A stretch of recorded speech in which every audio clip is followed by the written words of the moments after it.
네, 오늘의 수익버스도 만나보고 왔습니다. 또 한 번 로봇마을로 가면서 시장 안에서의 이 성장주, 그 안에서의 손바뀜을 우리도 같이 따라가고 있는데요. 선제적인 투자와 함께 추가적으로 또 담아봐야 될 종목은 무엇이 있는지 매일같이 전해드리니까요. 함께 해주시기 바라겠습니다. 현재 2시 11분 지나고 있고 아직까지 코스닥에서는 반도체주들의 매도 물량으로 인해서 지수단에 빨간불은 켜지지 않고 있습니다. 771.9포인트 지나고 있고요. 오늘 투자 텔미 시간에 어떤 이야기들이 시중에 떠돌고 있는지 사실과 거짓을 판별해 보겠습니다. 이성의사 김대준 대표와 함께 할게요. 어서 오세요. 안녕하십니까? 네, 안녕하십니까. 오늘도 시장 안에서는 참 여러 가지 이야기들 말이 많았습니다. 어떤 종목과 어떤 시장에 대한 이야기가 많이 거론됐을까요? 첫 번째 텔레그램 방 바로 들어가 보도록 할게요. 앞서 또 김준호 기사님이 로봇을 콕 집어서 이야기했는데 오늘 이 SPG가 굉장히 강한 움직임 보이고 있어요. 그래서 텔레그램 방에서도 SPG 상승 이유가 무엇일까를 고민하다가 이 기사 하나를 발견했습니다. 삼성전자 웨어러블 로봇과 관련한 내용인데요. 이 보핏의 액추에이터를 SPG가 단독 공급한다라는 이야기가 나오면서 오늘 장 빨간불을 켰어요. 김대준 대표님. 네. 앞서 말씀드렸잖아요. 성장주 내에서도 무언가 좀 손바뀜이 이루어지고 있는데 네. 그 안에서 로봇이 요즘에 좀 주인공으로 떠오르고 있다. 네. 이게 한 2주 정도 된 것 같거든요. 그럼요. 그 안에서 SPG의 경우에는 단독 공급. 네. 이게 오늘 주가를 끌어올린 겁니까? 어제 그제는 또 SBB 테크가 굉장히 맞습니다. 강했죠. 네. 주식 투자하기 참 어렵습니다. 그렇죠. 근데 개념을 알면 원리를 알면 굉장히 쉽거든요. 우리 김정현 앵커 하나 제가 궁금한 게 있어 하나 여쭤볼게요. 우리 궁금한 거 많으시죠? 증권방송 그 아나운서 오래 했으니까 네. 전문가분들께서 앞으로 시장, 최근 시장이 박스권에서 2,700을 저두해서 움직임이 진행되고 있죠. 이번 주 다음 주 시장이 뭐라고 상승할 거라고 얘기를 하나요? 아니면 하락할 거라고 얘기를 하나요? 그냥 관망하시던데요. 보합권에서 횡보 국면이라고 대부분 얘기하죠. 네. 저도 그렇게 생각을 하거든요. 그러면 제가 시간을 되돌려서 지난해 6, 7, 8월 지수가 2,500포인트 내에 박스권에 갇혀 있을 때입니다. 네. 뭐가 강했나요? 그 당시 뭐가 강했냐? 지난해 6, 7, 8월 지난해 6, 7, 8월이면 반도체 아니에요? 포모 아. 2차전지 140만 원 돌파하고 150만 원까지 하고 로봇주들이 강했었고 그랬군요. 6, 7, 8월에 그 2차 전지와 로봇주가 굉장히 강했어요. 지수가 2,500 그 박스에 갇혀 있는 구간이었습니다. 그리고 지수가 2,300포인트까지 빠졌죠. 그리고 10월, 11월에 강했던 종목은 삼성전자입니다. 지수를 끌어올리는 역할을 했죠. 그리고 나서 11월, 12월, 1월에 강했던 섹터의 종목은 HLB, 알테오젠, 삼성전자. 지수는 박스에 갇혀 있을 때입니다. 네. 최근 상황에서 시장을 판단해 보게 되면 대부분의 전문가들, 저를 포함해서 앞으로의 시장 전망 흐름 측면에서 이번 주 다음 주 구간에서의 흐름은 종목 장세, 박스권 내에서의 시장 움직임, 전체적으로 시장의 방향성이 아직 나타나지 않는다라는 측면에서의 전망들이 우세적입니다. 네. 이때 성장주들이 가거든요. 그래서 우리가 성장 섹터에서의 종목들을 보게 되면 2차전지가 있고요. 바이오가 있고요. 그다음에 플랫폼, 네카오라고 하죠. 게임 포함됩니다. 그리고 로봇주가 있습니다. 이 내에서 순환이 되고 있거든요. 네. 오늘 2차전지 강하죠. 로봇주 강하죠. 어제까지 해서. 그렇다면 우리가 이들 종목에 대해서 이제 순환 흐름들이 나타나는 과정에서 빨리빨리 순환매에 동참하는 형태로의 진행을 하게 되면 수익률이 배가 되는 겁니다. 이게 좀 어렵습니다. 그래서 오늘 로봇주 내에서 감속기 종목들이 굉장히 강합니다. 감속기 내에서도 종목 순환의 흐름이 나타나고 있는 형태에서의 모습들이에요. 네. 제가 판단하는 성장주 내에서의 순환매에 동참하는 형태로의 매매로 하시겠다라면 오늘 올라가는 종목보다도요. 오늘 올라갔는데 내일 쉰다. 그렇다면 좀 전에 말씀드린 SBB테크가 어제까지 올라갔다가 오늘 쉬고 있죠. 네. 투자 관점으로 접근할 때는 이런 패턴의 종목들이 낫겠죠. 성장주 섹터에서의 흐름이 진행되고 있고요. 종목 간에 빠른 흐름이 진행되고 있습니다.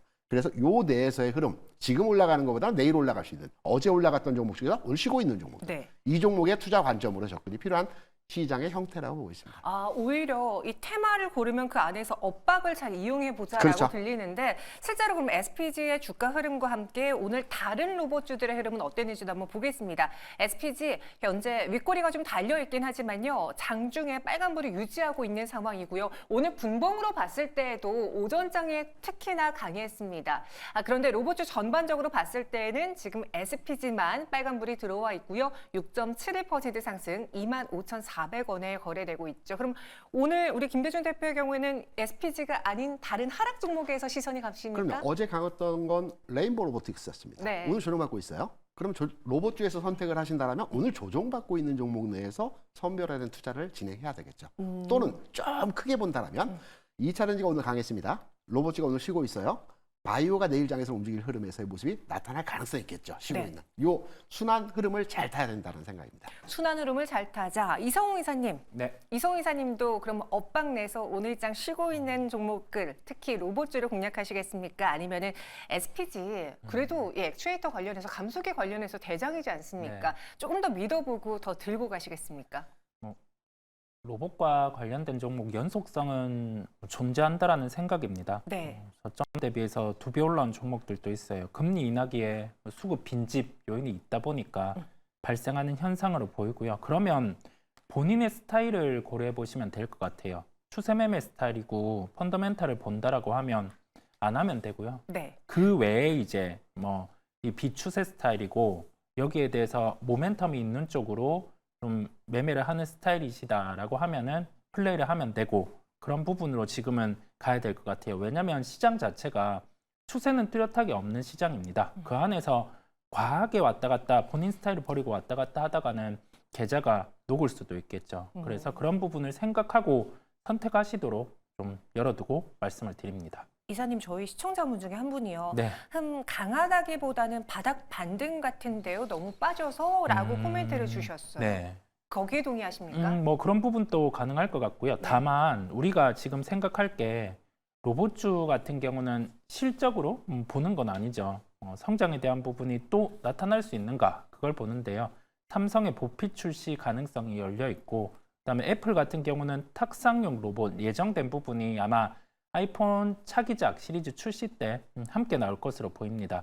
AI를 강화하기 위한 하나의 수단이겠죠. 그 다음에 현대차 그룹 같은 경우가 2019년 이전부터 준비하던 웨어러블 로봇 같은 경우를 상용화한다고 했고 그 부분과 관련해서는 현대로템과 함께 준비를 해왔어요. 이런 부분에 제품에 대한 출시가 있기 때문에 종목들이 저점에서 한 2배 정도 반응을 한 거겠죠. 그게 현실화되는 단계에서는 또 실적을 볼 수가 있습니다. 그래서 개인적으로는 네. 연속성은 존재한다라는 결론입니다. 네. 제가 거기에 청원에 얘기 아, 하나만 좋습니다. 추가할까요? 네. 로봇주가 너무 빠졌기 때문에 바닥에서 일시반등이다. 이런 의견도 분명히 존재합니다. 그렇죠. 또는 우리 이성웅 이사가 얘기한 것처럼 바닥 찍고 이제 턴오버하면서 주가의 상승 객선을 그리고 있다라고 판단을 하는데 제가 보는 관점에서는 로봇에 대한 분위기가 현재 만들어지고 있어요. 엊그제 그 건전 로봇인가요? 로봇 상장주가 하나 있었죠? 네, 전진건설. 전진건설로. 네, 네. 시장에서 호평을 받지 못했어요. 맞아요. 그런데 다음 달이나 그 다음 달, 그러니까 클로봇이라고 하는 로봇이 예비 심사를 통과했어요. 코스닥. 이 회사가 어떤 회사냐면 모든 로봇 회사에 소프트웨어를 제공하는 회사예요. 관심도가 부각되고 있는 거예요. 다음 달이나 다음 달, 다다음 달, 요 정도에 상장이 되는데 로봇주에 대한 전체적인 시세에서의 중심권에 있는 내용들은 계속적으로 재료 가치가 부각이 되고 있어요. 네. 삼성전자 말씀드렸지만 애플도 마찬가지고요. 그리고 테슬라에서도 내년도에 이제 로봇을 출시하고 뭐 이런 등등등등 로봇에 대한 이슈가 계속 확산되는 과정이기 때문에 로봇주의 주가 상승과 전체 뉴스와 재료 가치 측면에서의 흐름들은 좀 더 연속성을 가지고 진행될 가능성이 높다, 괜찮다라고 생각을 합니다. 네, 그 해석에 대해서는 뭐 많이 밀려서 많이 쉬어서일 수도 있지만 충분히 재료도 나올 것들이 많고요. 두 분 모두 다 연속성이 있을 것이다라고 로봇주에 대한 긍정적인 의견 주셨습니다. 오늘 시장 안에서 강한 건요, SPG였습니다. 이어서 다음 성장주 한번 볼게요. 오늘 네이버가 강해서 모처럼 시장도 좀 뜨뜻미지근한데 왜 강할까 하고 검색을 해봤는데요. 텔레그램 방에 네이버 하이퍼 글로벌 X 기반 이미지와 음성 처리 기술을 공개했다라는 기사가 있어서 한번 확인을 해보겠습니다. 지금 화면에 보이는 게요, 이 클로버 X를 이용한 건데요.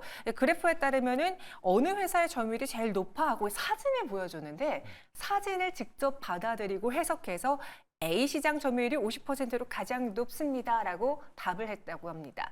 챗GPT의 버금가는 실력인지는 잘 모르겠는데 이사님, 네. 예전에 네이버가 하이퍼글로벌 공개하고 나서 네. 오히려 주가가 실망스러웠어요. 네. 지금 다른 빅테크 기업들은 얼마나 대단한 언어 기술 능력을 보여주고 있는데 겨우 이것밖에 못해 하면서 주가가 하락했거든요. 네. 오늘 네이버가 오른 이유는 바로 이 기술 때문이라고 봐도 됩니까? 네, 뭐 투자되었다면 이제 결과가 필요한 시기인데 네. 결과는 어떻게 나올지는 잘 모르겠습니다. AI가 과연 돈을 벌어줄지 지금 자본 투자한 만큼 회수가 될지는 물음표인데요.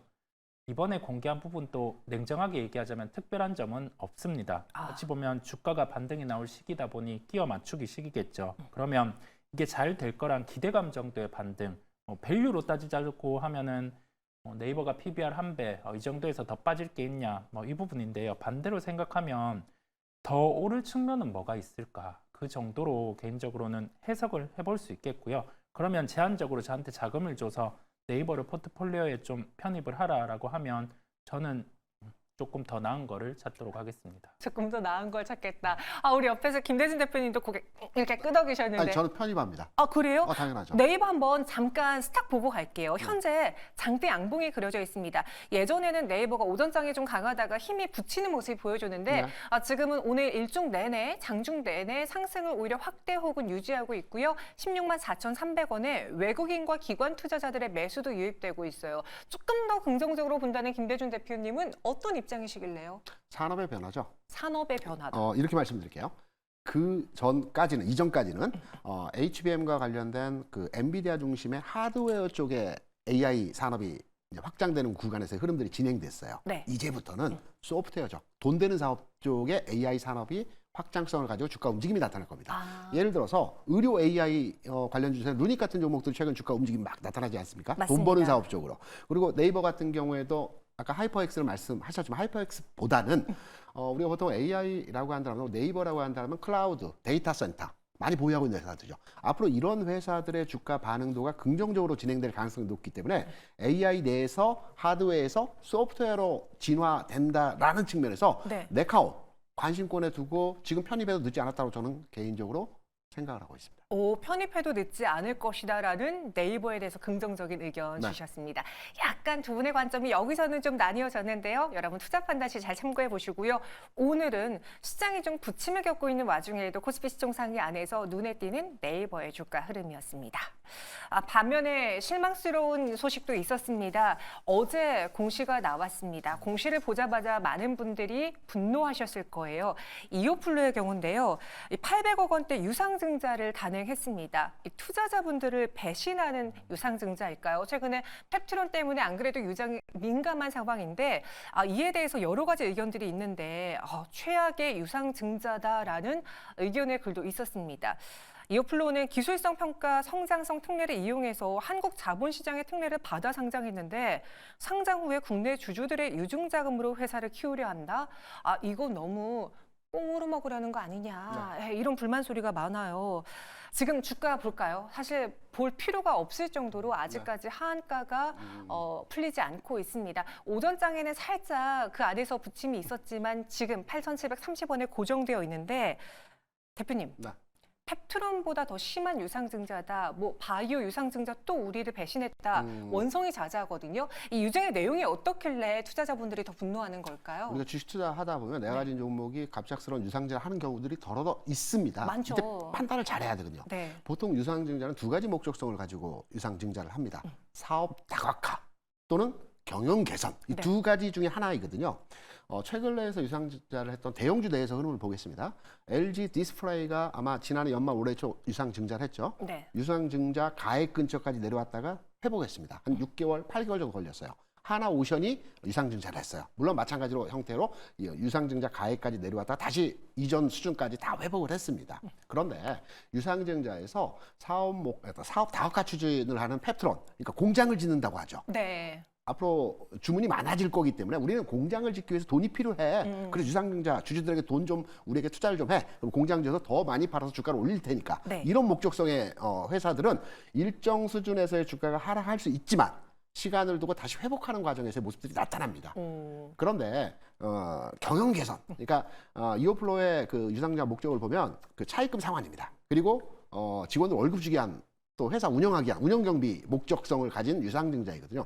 이거는 이제 사업 다각화의 측면이 아니기 때문에 실제적으로 주가의 앞으로의 진행 방향을 보게 된다면 조금 더 하락을 해야 되는 부분에서의 상황이라고 판단이 됩니다. 그래서 유상증자의 목적성을 우리가 잘 판단해 봐야 되는데 네. 이오플로우 같은 경우는 펩트론과 다르게 사업 다각화가 아니고 경영 개선의 목적이기 때문에 이 종목의 주가 수준에서의 흐름은 좀 부정적으로 좀 하락의 가능성이 높은 상황으로의 앞으로의 진행 흐름을 우리가 예상해 볼 수 있는 거죠. 아, 그래서 우리의 돈을 빌려서 뭐에 투자할 건데가 중요했는데 그렇죠. 팩트론과는 그래서 결이 달랐다. 팩트론 오늘 주가 한번 보겠습니다. 오전장에 빨간불을 켰다가 지금은 하락세를 보여주고 있긴 하지만 전체적으로 봤을 때 그 유상증자 소식으로 실망 매도 물량 나온 이후 추가적인 하락이 나오진 않고 있습니다. 말씀해 주신 것처럼 일정 부분 내에서 하락 이후에 버티고 있는 모양새를 일봉 차트로 보시면 확인이 가능합니다. 그리고 하나 더 말씀드리면 네. 팩트로는 전체 시총의 10% 정도 유상증자고요. 네. 이오플로는 전체 시총의 한 3분의 1 정도 되는 규모가 큰 유상증자이죠. 3분의 1이나요? 네. 그래서 유상증자의 규모적 차원도 한번 따져봐야 된다라고 생각합니다. 이사님, 그럼 네. 이렇게 되면은 네. 몰랐던 주주분들은 네.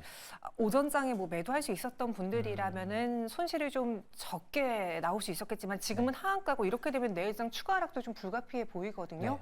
어떻게 하는 게 가장 베스트 전략일까요? 우선 이오플로우는 네. 얼마 전 뉴스에서 이제 미국 소송 부분이 해소가 되는 단계라서 판매를 할 수 있다라는 뉴스가 있었고, 그다음에 기존의 인수 주체였던 메드트로닉 같은 경우가 인력 공고를 냈다 보니 시장에서 생각을 했던 건 이제 뭐 매각에 대한 부분, 소송 이슈 같은 경우가 마무리되니까 또 재개되겠구나라고 추측을 했었어요. 그러면서 주가가 뭐 14,000원, 14,100원대까지 반등이 나왔다가 그리고 나서 상승해야 되는 시점 때 이게 상승을 못했어요. 그러면 뭔가 이 내포하고 있는 불안감이 있었다라는 건데 유상증자가 나왔고 그 유상증자와 관련해서 질이 좋지 않아요. 그렇다 보니까 내일이라도 매도를 내놓는 걸로 말씀을 드리고, 이런 기업들 같은 경우는 좀 기존에 맞아 들어가는 스토리와는 다르게 뭐 매각에 대한 부분도 지연될 수 있고 운영 자금을 통해서 퍼포먼스를 보여줄 때 그때 다시금 접근을 하는 게 낫겠습니다. 네, 그래서 저희 시청자 그리고 투자자분들의 자금을 이용했다고 생각하세요. 우리 회사 측에서도 조금 더 여기에 책임감을 갖고 대응하셔야 될 것 같습니다. 이오플로의 경우에는 손실이 크더라도 좀 빠르게 나오자, 내일장에 매도기에 노려보자라는 이야기 주셨습니다. 이어서 다음 텔레그램방 들어가 보도록 하죠. 오늘 시장에서 또 핫했던 테마가 있습니다. VFX 테마인데요. 이 M831 오늘 코스닥에 상장한다라는 그를 앞두고 오전장부터 많은 분들이 과연 스코어가 어떨까 예의주시했어요. 제보가 들어왔네요. 신규주 M83 크게 상장하는데 위직 스튜디오가 유일투자 회사 중 하나라고 합니다. 그래서 그런 걸까요? 오늘 M83뿐 아니라 VFX 스튜디오 관련주들도 다 같이 좀 빨간불을 켜고 있습니다. 현재 주가 흐름 보시죠. 새내기주인 만큼 여기서 전국 단타대회가 열렸나 봅니다. 갑자기 한 시를 좀 기점으로 54,400원까지 올랐다가 지금은 빠르게 사고 팔고 거래가 활발하게 이뤄지고 있습니다. 172.5%가량 움직임 나타내고 있는데 대표님, 네. 요즘 좀 새내기주들 반응 좋네요. 오늘은 M83 반응이 그나마 괜찮은데요. 어제도 좋았잖아요. 그제는 공모가 이하로 나온 종목들도 있었거든요. 아, 제가 좋은 것만 봤군요. 좋은 것만 보신 겁니다. 네. 그런데 이제 최근에서의 새내기주와 IPO를 통한 신규주들에 대한 흐름과 전체 시장의 내용을 짧게 말씀드리면 네. 주로 이제 반기 결산 이후에 신규주들이 많이 상장을 합니다. 또는 온기 결산 이후에 신규주들이 많이 상장을 합니다. 그래서 1, 2월, 7, 8월 이때가 많이 상장을 하는 시즌이고 7, 8월에 이제 상장주들이 많은데요. 시장의 방향성이 성립됐다고 시장의 분위기가 형성되면 신규주들이 주가 셉니다. 무슨 말이냐면 앞에 모두에 제가 여기 경제채널에 나오는 전문가분들이 앞으로 시장을 어떻게 생각을 하십니까? 라고 문의했더니 아직 관망의 구간이다라고 답을 주셨어요. 아직 방향성이 쓰지 않았어요. 그렇긴 이럴 하죠. 때에는 신규주들의 주가 움직임 또한 그렇게 움직임이 화려한 움직임에서의 상황이 나타나지 않아요. 시장의 방향성이 섰을 때는 대부분 신규주들 강세 현상을 보입니다. 그렇던 의미에서 본다면 지금 시장의 방향성이 쓰지 않은 상태에서의 신규주 때 또는 신규주와 관련된 연쇄적인 주가 흐름에 대한 우리가 투자를 한다라는 것은 조금은 시기를 다음 장으로 미루는 건 어떨까? 오늘은 딱 요 종목 내에서만 흐름이 긍정적이라고 판단되기 때문에 네. 신규주한 투자는 다음 종목, 시장이 좋아졌을 때 이때 투자하는 것이 어떤가 생각을 합니다. 네, 지금 아직 시장에 대한 뚜렷한 방향성이 정해져 있지 않기 때문에 괜히 여기서 신규 상승주를 매도했다가는 빠르게 트레이딩하지 못할 손실을 입을 수 있으니까 다음 기회를 보겠다라고 의견 주셨는데 저희 시청자분 중에 현님은 신규 상장주 살 거리라고 하셨습니다. 아마 저처럼 올라가는 것만 보이시나 보셨나 봐요. 보다. 네. 네. 그럼 오늘 신규 상장주의 전반적인 흐름은 어떨지 볼까요? M83은 앞서 말씀드린 것처럼 167%의 급등 보여주고 있고요. 히데스팜은 오늘은 하락하네요. 따따블 이어서 추가적인 상승 나오나 했더니 6.35% 내림세. 반면에 넥스바이오메디칼은 12.87% 개별적인 이슈 속에 26,700원에 거래되고 있습니다. 이성우 이사님은 똑같이 대표님처럼 좀 신규주들 관망인지 아니면 저처럼 그래도 오르는 게 있잖아라는 분들을 위해서 눈여겨보고 있는 세네 개주가 있으신지요? 눈여겨보는 건 없고요. 네. 트레이딩 같은 경우에 좀 특화돼서 참전을 하실 분들 같은 경우는 공격적으로 해도 돼요. 네, 해도 되고요. 그렇지 않고 뭐 기업을 보고 펀더멘탈 보고 하시는 분들은 쉬는 게 낫습니다. 굳이 뭔가를 하려고 하기보다 기준에 맞지 않으면 쉬어가는 것도 답이고요. 다만 자금이 쏠릴 때가 있겠죠. 신구주에 자금 쏠릴 때 그럴 때 한번 뭐 매매를 해보는 것도 하나의 뭐 주식시장 투자를 통해서 뭐 재미를 찾는 방법임을 말씀을 드립니다. 없다는 거 돌려 말하신 거죠? 네. 김대중 대표님도 없으신 거예요, 그러면? 없습니다. 여기서는 또 투자 포인트를 못 찾겠네요. 네. 아직 시장이 방향성 잡히지 않아서 세네 개 주들의 경우에는 상승하더라도 어려울 수 있습니다. 오늘 M83의 경우에도 지금 오후에 오히려 오르락 내리락 엎치락 뒤치락하고 있는 상황이에요. 종가 보고 저희가 또 수상한 종목 시간에 다뤄드리도록 할게요. 오늘 시장의 흐름들 텔레그램방에 써두고 있는 시장의 이야기를 두 분과 함께 팩트체크해 봤습니다. 자세한 설명 고맙습니다.